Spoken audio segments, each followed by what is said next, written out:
So how can we treat inflammation of the scalp that's caused by either DHT-dependent or other inflammatory conditions? Inflammation can significantly impact efficacy of treatments like minoxidil, topical minoxidil, or even oral, as well as finasteride and dutasteride. Inflammation may cause the scalp skin to swell, which can prevent topical treatments from working effectively, whether you're using a topical anti-androgen like RU58841 or a growth stimulant like topical minoxidil or latanoprost.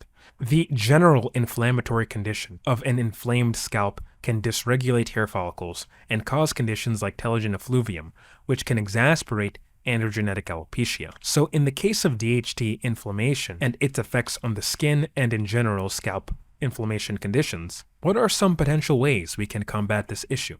There are two topical treatments we can use. Of course, these are prescribed, so go talk to a doctor maybe, don't buy it from any shady online gray market pharmacy. But these topical medications are Tacrolimus and Clobetasol. Tacrolimus is a topical immunomodulating medication, meaning it modifies the immune response or functioning of the immune system as by way of antibody formation or the inhibition of white blood cell activity. It is often used in the treatment of eczema, atopic dermatitis, which is also called eczema, and is available in the form of an ointment. It works by suppressing the immune system's activity in the skin, thereby reducing inflammation and alleviating symptoms like itchiness, redness, and swelling. It's particularly noted for its efficacy in reducing inflammation without the concerning side effects of topical corticosteroids, such as skin thinning. However, it may still have side effects, and it's typically used when other treatments have failed or are not advised. So again, let me say this, do not go get this from some random, weird, third world pharmacy. Don't do that. Don't fucking risk that. Go to a dermatologist and check if you even need this. In most cases, when you ask the dermatologist, especially if you're here in the United States like I am, they'll just say, sure. I mean, you're having inflammation, I can see it. Why not? Let's try this. Let's see what happens. But moving on to clobetasol. Clobetasol is a highly potent topical corticosteroid. Now this could, cause that sort of skin thinning, right? But anyway, going on with its description, it's used to treat various skin conditions that are caused by an overactive immune system, like psoriasis, eczema, and allergic reactions as well. Clobetasol works by reducing the actions of chemicals in the body that cause inflammation, redness, and swelling. It is available in various forms, including creams, ointments, and even shampoos. And it's applied to the skin to alleviate symptoms such as pain, itchiness, redness, all that sort of horrible inflammatory skin conditions. Given its potency, though, clobetasol is typically prescribed for short-term use and under careful supervision of a doctor to minimize potential side effects such as skin thinning, stretch marks, and small cases systemic absorption, especially when used on a large surface area. So don't go applying this all over your body. That makes no sense. It should be targeted to the area of concern, whether it's one spot on your scalp or the entire scalp, not your whole fucking body. That would be kind of funny, but that would be not needed. Both of these medications, tacrolimus and clobetasol, might be considered in scenarios where inflammation is impacting the scalp and potentially contributing to conditions like androgenetic alopecia. If you have severe inflammation, right, or just this never-ending itchiness and inflamed scalp, I would, if I were you, go to the dermatologist or doctor, your general practitioner or whatever you guys call it in the UK, and ask them, hey, what about clobetasol and tacrolimus? However, the exact application and utility, but again, you're always going to be at the discretion of what your doctor will approve. But it's always advisable to at least bring these things up to your doctor. And there are some studies that we can look at to see how effective these two medications are when it comes to the treatment of scalp inflammation.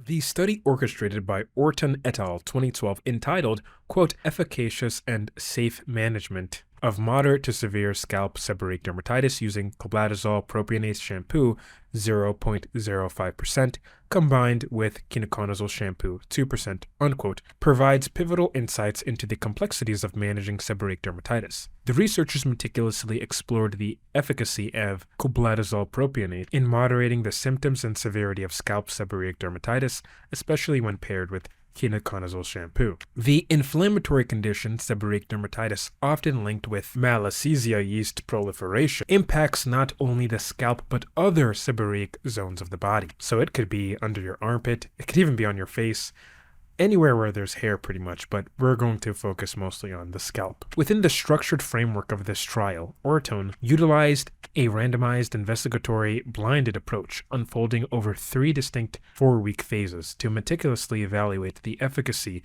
and safety of employing clobetasol propionate in various regimens. Participants underwent treatment combinations of clobetasol propionate and ketoconazole shampoo in diverse frequencies and combinations to pinpoint the most efficacious treatment strategy. The study unmasked the apparent superiority of clobetasol propionate containing regimens over ketoconazole alone in mitigating overall disease severity, underlined by a statistical significance of p less than 0.05. Furthermore, combination therapies harmonizing the anti-inflammatory attributes of clobetasol propionate and the antifungal efficacy of ketoconazole not only alleviated overall disease, or that disease being seborrhoeic dermatitis severity, but also notably diminished each individual's symptoms, providing a thorough therapeutic strategy. Particularly the regimen involving twice-weekly clobetasol alternating with twice-weekly ketoconazole not only showcased pronounced efficacy in the treatment phase, but also sustained its therapeutic efficacy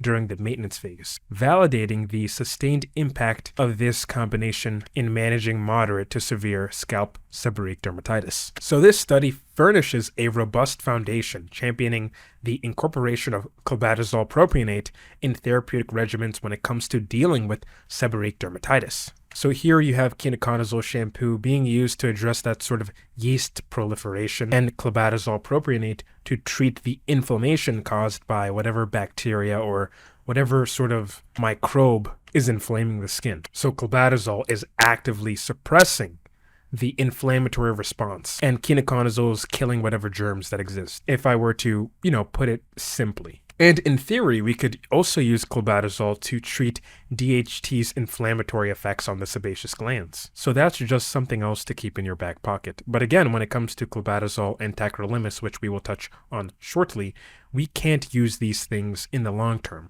So it has to be used in short term, maybe spurts, and then something cyclical, like maybe you use it for 1 month, take 4 months off and use it again, or you only use it until the itchiness or seborrhoeic dermatitis goes away. Now, it is thought that the androgen receptor does play a role in other inflammatory skin conditions, including psoriasis, and there is some research on androgen receptor mediated inhibition of cutaneous wound healing. Ashcroft and Mills, in their 2002 paper titled Androgen Receptor Mediated Inhibition of Cutaneous Wound Healing, unquote, talk about the role of macrophages and how the androgen receptor expressed in macrophages, and you can think of these guys as little white blood cells, can upregulate the tumor necrosis factor alpha, or TNF alpha, which is a critical cytokine when it comes to the body's immune system and inflammatory response. Essentially, they find that TNF alpha and androgen receptors in the context of skin diseases like acne and psoriasis point to the interaction of androgen and androgen receptors, causing for the inflammation to be worse when these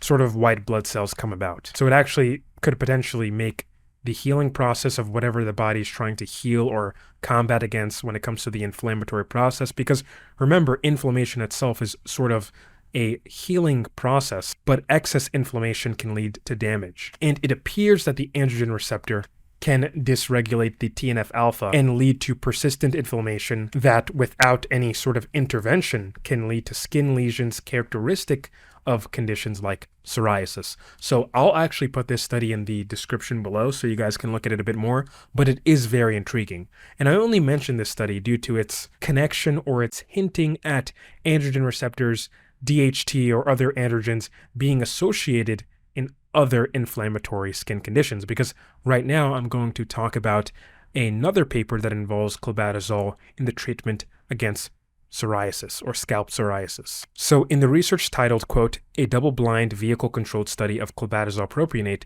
0.05% scalp application in the treatment of moderate to severe scalp psoriasis, unquote, Olson et al. Rigorously examined the efficacy and safety of clobetasol propionate 0.05% in managing moderate to severe scalp psoriasis through a comprehensive double-blind vehicle-controlled parallel group study involving 378 patients. So that's a high N count or population count of patients. The conspicuous therapeutic efficacy of clobetasol propionate was underscored by 81% of participants experiencing a 50% or greater clearing of psoriasis, with 26% achieving complete clearance, juxtaposed to the substantially lower 22% and 1% in the vehicle group. And vehicle group is just a solution that has nothing in it, so it's the placebo. Despite its commendable tolerability, evidenced by minor local side effects such as burning or tingling, the modulations in cortisol levels in 13% of the participants in the active drug group, and that's the group that got the clobetasol, spotlight a potential systemic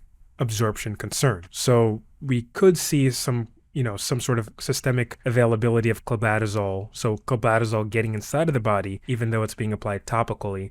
So we have to, be careful when we're using this kind of drug. And this should advocate for a sort of meticulous scrutiny and ongoing research into the long-term systemic impacts. That is, if we were to use clobetasol long-term. While the study's ample sample size and meticulous methodology bolster its conclusions, the brevity of the study, or the period in which this study took place, constrains the comprehension of the long-term ramifications and sustained efficacy of clobetasol propionate, thereby accentuating a need for further investigations into its enduring impact, safety, and influence on the quality of life amidst diverse patient demographics and varying severities of scalp psoriasis. Thus, Olson et al. Established a foundational basis for ensuing studies probing the intricate application and potential implications of clobetasol propionate in dermatology, especially in the perpetual management of chronic dermal conditions such as scalp psoriasis or other scalp inflammatory conditions. So now moving on to tacrolimus. Tacrolimus in the treatment of scalp inflammatory disorders like seborrhoeic dermatitis. So we're going to talk about a particular paper by Braza et al. Titled, quote, Tacrolimus 0.1% ointment for seborrhoeic dermatitis, an open-label pilot study, unquote. And this study illustrated a promising alternative treatment modality for seborrhoeic dermatitis using tacrolimus 0.1% ointment. The author showcased not only the potential efficacy of this non-corticosteroid immunosuppression ointment in providing significant improvement in lesional erythema and scaling scores, but also its safety, revealing minimal and non-serious adverse events among participants. The promising results from Braza et al. 2003 offer an alternative pathway for managing seborrhoeic dermatitis, particularly considering the potential side effects related to the prolonged use of the conventional topical corticosteroids. Even clobetasol would fall into those corticosteroids. So in this case, tacrolimus may be a better long-term drug that we could use on our scalps if we want to avoid things like the thinning of skin and other sort of systemic side effects. While the study by Braza et al. 2003 provides a valuable insight into short-term tacrolimus use, it also underscores the necessity for further research, specifically through controlled and more extensive studies that might offer a comprehensive understanding of tacrolimus's long-term safety and efficacy in treating seborrhoeic dermatitis as well as other scalp inflammatory conditions. This is particularly relevant in light of the chronic nature of seborrhoeic dermatitis, which often necessitates ongoing management strategies and, as such, a deeper understanding of the long-term implications in this context is paramount. So going to the results of the study, we have this study being relatively small in its population count. So we have a total of 15 men and 1 woman, so 16 participants. Again, it is very small, so this is a limitation of the study, and it only goes on for about 6 weeks. So it is a pretty short study, very short term, and it's an uncontrolled trial of daily topical tacrolimus of 0.1% ointment. Now, admittedly, this is some of the weaker studies that I've presented during this video. I guess you can say lecture, whatever this is. But nevertheless, I'm here to present essentially what all of the literature that I've been able to find says about these two particular drugs, as well as the entirety of DHT related to inflammation and other sort of scalp inflammatory conditions, and how clobetasol and tacrolimus can be used to control those inflammatory conditions. So in this particular study, this small study, we can see that compared to baseline, seborrhoeic dermatitis was alleviated in the participants, and that the 0.1% ointment is somewhat efficacious in the short-term treatment of seborrhoeic dermatitis. But again, further controlled trials are warranted to determine its efficacy and safety for this common condition. So that was a lot to present. It's a lot to present in this particular video, just all this sort of, clinical evidence that we have at hand. In navigating the complex issues of scalp health and hair loss, particularly through the lens of inflammatory processes, the judicious application of tacrolimus and clobetasol can potentially carve out a viable path towards symptom management and possibly enhanced efficacy of topical stimulants like minoxidil and even latanoprost. Again, we're trying to just focus on the inflammatory effects of DHT.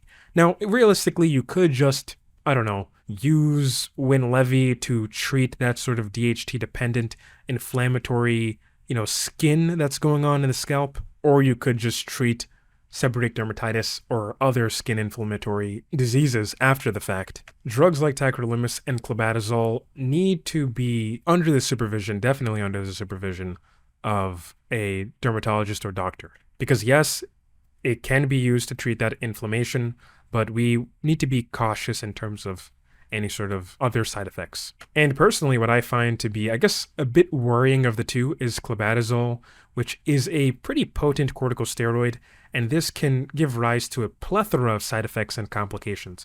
So prolonged application of this might lead to skin thinning, the development of stretch marks, systemic absorption leading to internal side effects, and potentially triggering or worsening of the skin condition.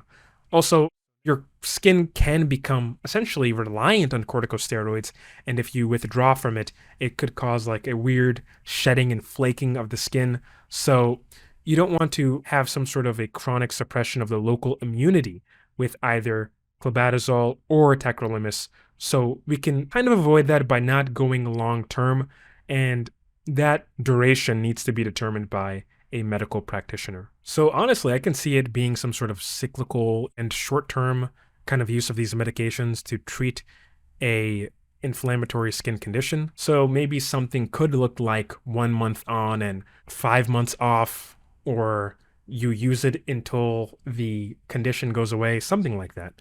But in any case, at the end of the day, it's probably best to speak with your doctor. But yeah, I'm kind of getting tired of just talking over and over again. You guys can see the number of takes that I needed to do, the amount of, interruptions that I've had. I'm kind of getting stressed out a bit in the voice. I've been talking too much, so I got my sparkling water here. But in any case, if you made it to the end of this video, please leave a comment in the comment section below saying blue star, just to change it up a bit. Because I've been talking a lot and I want to see if people actually got to the end of this video. So hopefully I can edit this in record time. And yeah, my takeaways essentially is this, right? My overall takeaways is this. Decreasing scalp DHT is just paramount overall for people who are sensitive to DHT and are facing androgenetic alopecia. And by you decreasing scalp DHT, you may even limit the whole DHT itch phenomenon. You may even limit seborrhoeic dermatitis from proliferating. So that's pretty much it for this video. So remember,